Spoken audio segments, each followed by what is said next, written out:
रिश्वतखोर बहू। ये क्या बात हुई? तुझे पता भी है तो क्या बोल रही है बहू? एकदम सही बोल रही हूँ। अगर आपको मुझसे अपनी इन ऐंठन भरे घुटनों की मालिश करानी है तो मुझे वो देना पड़ेगा जो मैं मांग रही हूँ। एक हाथ दो और दूसरे हाथ लो, सिंपल। बहू हूँ, इसका मतलब ये नहीं कि नौकरानियों की तरह काम करूँ। ये है अमृता और उसकी सास रेखा। अमृता एक नई नवेली बहू है जिसकी शादी कुछ दिनों पहले ही रेखा के बेटे माधव के साथ हुई है। वैसे तो अमृता दिल की बहुत अच्छी है, लेकिन वो कहते हैं ना कि खून का रंग तो दिखता ही है। बस वही डॉन की बेटी होने का रंग यहाँ अमृता में भी दिख रहा है, जो है रिश्वत लेना। जी हाँ, काम चाहे कितना भी छोटा या कितना भी बड़ा क्यों ना हो, हमारी अमृता बहू बिना रिश्वत लिए कुछ नहीं करती। चलिए देखते हैं आगे इनके साथ और क्या क्या होता है। रेखा और अमृता को लड़ते देख ससुर प्रेमचंद वहाँ आता है और कहता है, अरे क्या हुआ? काहे इतना तिल मिला रही हो रेखा? अरे कुछ बोलोगी भी या कानों में हड़ताल हो रखी है तुम दोनों के? देखिए ना पापा जी, माँ जी ने मुझे कहा कि मैं उनके घुटनों की मालिश कर दूं, लेकिन उसके बदले में माँ जी मुझे वो हीरो वाला पुश्तैनी हार देने से इनकार कर रही हैं। क्या? घुटनों की मालिश के लिए हीरो का पुश्तैनी हार कौन मांगता है बहू? पापा जी, आपको तो पता ही है ना, आपकी बहू कितनी सयानी है, हर कोई भी काम फ्री में नहीं करती। और अब शेखावत खानदान का आटा तो इतना भी गीला नहीं है कि अपनी बहू को हार ना दे पाए। क्यों माय डियर माँ जी? देखा आपने प्रेमचंद जी, ये अब मुझसे पुश्तैनी हार मांग रही है, कल को पूरा घर मांग लेगी। अरे जा जा, मैं खुद कर लूंगी अपनी मालिश। ठीक है, मुझे क्या। एंजॉय योर मालिश टाइम माँ जी। रात में जब पति महादेव दफ्तर से लौटकर घर आते हैं तभी कमरे में, अमू सुनो ना, मेरा वो लाल रंग का जो शर्ट है ना वो धो दो ना प्लीज। एक्चुअली कल मेरी एक इम्पोर्टेंट इंटरनेशनल क्लाइंट के साथ मीटिंग है, बहुत बड़ी डील का ऑफर है, इसलिए मैं अपनी उस लकी शर्ट को पहनकर जाना चाहता हूँ। अभी धो दो, रात भर में तो सूखी जाएगी, फिर कल अच्छे से कड़क वाली इस्त्री कर देना अपने शुभ शुभ हाथों से। जी नहीं, मैं ये सब ऐसे ही नहीं करने वाली। अगर काम करवाना है तो मेरी एक शर्त है। अरे यार, तुम और तुम्हारी शर्तें, बोलो क्या है? आपको मुझे 10 मनीष मल्होत्रा डिजाइनर की साड़ियां दिलानी होगी। 2 हफ्तों में मेरी स्वीट हार्ट फ्रेंड बिल्लो रानी की शादी है। मैं वहां डिजाइनर साड़ी पहनकर जाऊंगी और सब कुछ जला दूंगी। माधव अपनी बीवी की बात सुनकर हैरान परेशान अपने सर पर हाथ रखकर बैठ जाता है। अरे तुम बीवी हो या आफत? तुम्हारे दिमाग में जंग लग गया है क्या? देखो इतने सारे पैसे नहीं है मेरे पास। तुम्हारी याददाश्त तो जगह पर है ना माधव, भूल गए? मैं एक डॉन की बेटी हूँ। अगर तुमने मेरे कहे मुताबिक काम नहीं किया तो तुम्हारे लाल शर्ट को दूर ही रखो, मेरे पापा तुम्हें ही लाल कर डालेंगे। ठीक है, चलो अब ज्यादा मत डराओ, तुम्हें जो चाहेगा मिल जाएगा। अब ये डर और रिश्वत का सिलसिला यूं ही चलता रहता है और इसी तरह समय बीतता रहता है। एक सुबह सब नाश्ते के टेबल पर बैठे थे, जहां अमृता सबके सामने एक व्हाइट बोर्ड लाती है जिस पर दिन भर के सारे कामों के रेट लिखे हुए थे। अब ये क्या है? टीचर नहीं बनने का इरादा है क्या तेरा? अगर हाँ तो अफसोस, बेचारे बच्चे, उनका भविष्य तो अंधेरे में है। आप लोग बेकार की बातें बंद कीजिए और आंखें खोलकर ठीक से पढ़िए क्या लिखा है। ये आज के सारे कामों के रेट्स हैं। आलू पराठे, चाय, दाल, रोटी, चावल, सब्जी, हलवा, मिठाई, रसोई की सफाई, वॉशिंग मशीन में कपड़े धोना, ओखल में मसाले कूटना और माँ जी और पापा जी के अलमारी की सफाई करना। इन सब कामों की कुल मिला के जो रकम बनती है वो है ये 10,000 रुपए और माँ जी के लेटेस्ट लाए हुए सोने के झुमके भी। अमृता, तुम इंसान हो या हैवान? जरा तो दया करो हम पर। हे राम जी, उठा लो, अब ना देखा जाता ये सब। सच में पता नहीं कौन सा दिन था वो जब ये हमारे घर आई। महादेव, तेरे प्यार ने तो हमारा जीना दुश्वार कर दिया बेटा। दुनिया में बहुत रिश्वतखोर लोग देखे, लेकिन ऐसी रिश्वतखोर बहू पहली बार देख रहा हूँ जो अपने ही परिवार को लूटने में लगी है। बहू, तुझे पता है ना कि ऐसे रिश्वत मांगना गुनाह है। पापा जी, मैं कोई गुनाह नहीं कर रही हूँ। रिश्वत लेना बाहर की दुनिया में गुनाह है। मैं तो बस अपना हक मांगती हूँ। मेरी रिश्वत रिश्वत नहीं, मेरा शगुन है, नेग है। और वैसे भी मैं एक बहू हूँ, इसका मतलब ये नहीं कि मैं सब काम पूरी जिंदगी फ्री में करूँ, आपके चरणों को धोते बैठूं और 24 घंटे आपकी नॉन स्टॉप सेवा करती बैठूं। चलिए छोड़िए, नाश्ता और खाना चाहिए तो बोल दो जल्दी से, वरना मैं चली थिएटर। आज मेरे फेवरेट सलमान की पिक्चर रिलीज हुई है। इतना कहकर अमृता वहां से चली जाती है। इस बेवकूफ का जल्दी कुछ करना पड़ेगा।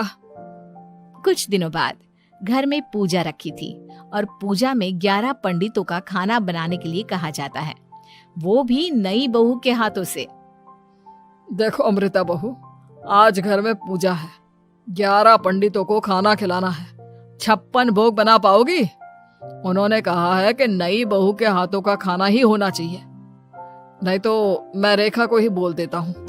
ओ कम ऑन पापा जी, खाना तो मैंने फ्री फंड में अपने घर में भी कभी ना बनाया, तो अब आपको क्या लगा कि पूजा का नाम लेकर आप मुझे अपनी झांसी में फंसा लोगे?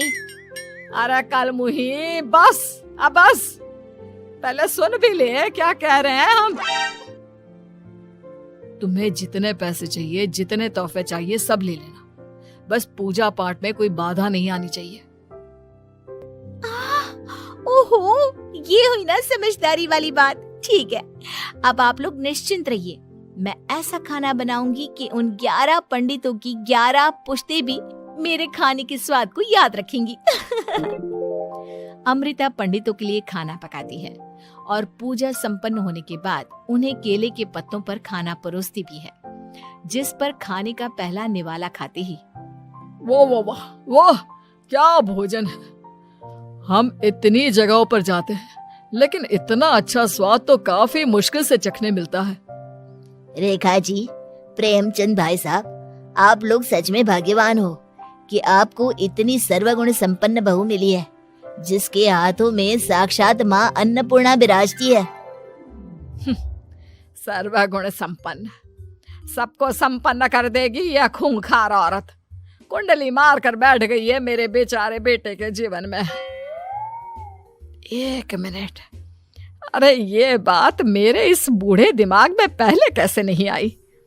इस अमृता की बच्ची को मैं अपने घर से बाहर कैसे निकालूं? इसका उपाय तो पंडित जी के पास जरूर रहेगा। रेखा अगले दिन पंडित जी के पास जाकर उन्हें अमृता के बारे में सब कुछ बता देती है, जिसे सुन पंडित जी भी परेशान हो जाते हैं।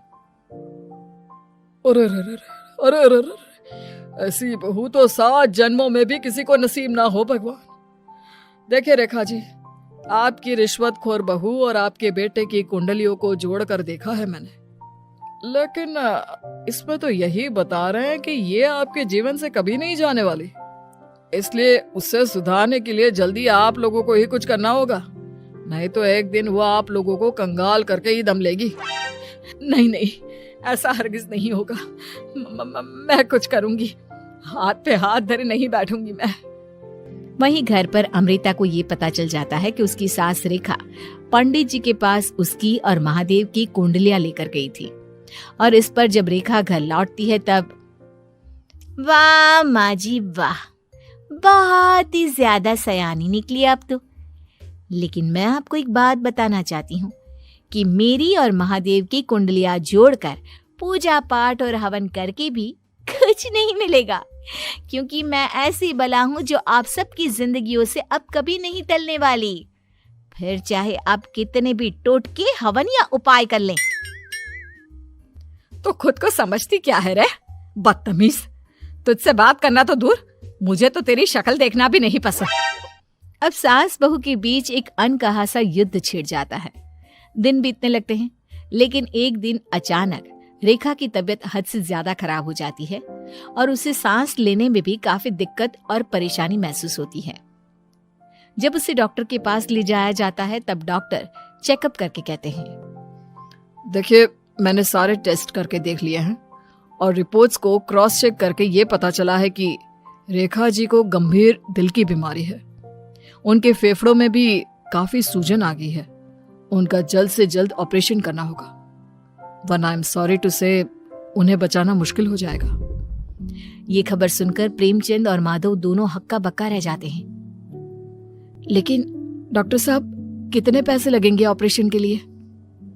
और उसके बाद रेखा पूरी तरह ठीक तो हो जाएगी ना? जी हाँ, इस ऑपरेशन के बाद वो बिल्कुल ठीक हो जाएंगे, लेकिन वो तभी हो सकता है जब ऑपरेशन टाइम से हो पाएगा। और रही बात ऑपरेशन के खर्चे की, तो उसमें तकरीबन 6 से 7 लाख रुपए तक लग सकते हैं। जहां एक तरह सब रेखा की तबीयत और ऑपरेशन को लेकर परेशान होते हैं, वहीं घर पर रेखा को बिस्तर पर देखकर भी अमृता के अंदर जरा भी दया नहीं आती। ओ माँ जी, ये अपना फालतू का मेलोड्रामा बंद कीजिए ना आप। मुझे पता है आपको मुझे रिश्वत नहीं देनी है और घर के सारे काम मुझसे मुफ्त में करवाने हैं, इसीलिए आप ये सब कर रही हो ना। सीरियसली अमृता, ऐसे हालात में तुम ऐसी बातें कैसे कर सकती हो?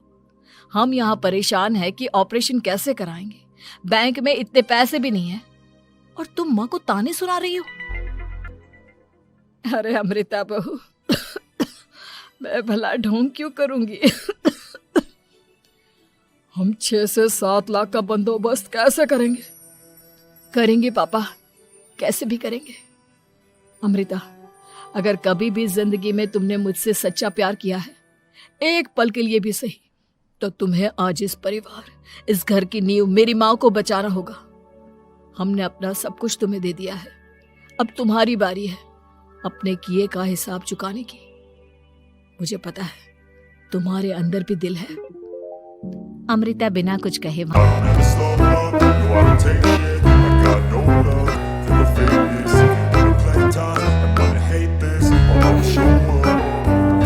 I don't ever slow up, no I don't take shit. I got no love for the fakeness. If you wanna play tough and wanna hate this, I'll always show up and make a statement. I don't ever slow up, no I don't take shit. I got no love for the fakeness. If you wanna play tough and wanna hate this, I'll always show up and make a statement. Everything I do so instinctive and so passionate. Every word I move so descriptive like an adjective. I got a vendetta against people who patented being negative when you should be getting after it.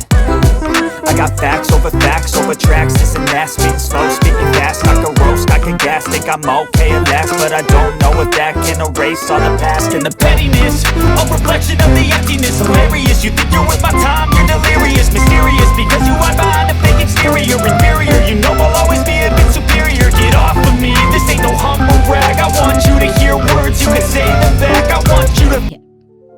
Welcome home माँ जी, I missed you. पता है कितने दिनों से किसी के भी साथ लड़ाई नहीं की थी मैंने, और ना ही किसी से रिश्वत मिली मुझे। क्या? हमें तो लगा था कि तेरी अकल ठिकाने आ गई है, लेकिन तू तो अभी भी जैसी की तैसी ही है। माँ जी, पूरी बात तो सुनिए। हाँ, ये सच है कि मैं रिश्वत लिए बिना नहीं रह सकती। लेकिन अब ना मेरी रिश्वत बदल गई है। अब मुझे हर काम के बदले झप्पी, अपनापन, प्यार और अपनी इस माँ का दुलार चाहिए। ये सब तो हम तुझे भर भर के दे सकते हैं बेटा। पूरा घर एक साथ अमृता को जोर की झप्पी देता है और सब हंसते मुस्कुराते घर के अंदर चले जाते हैं।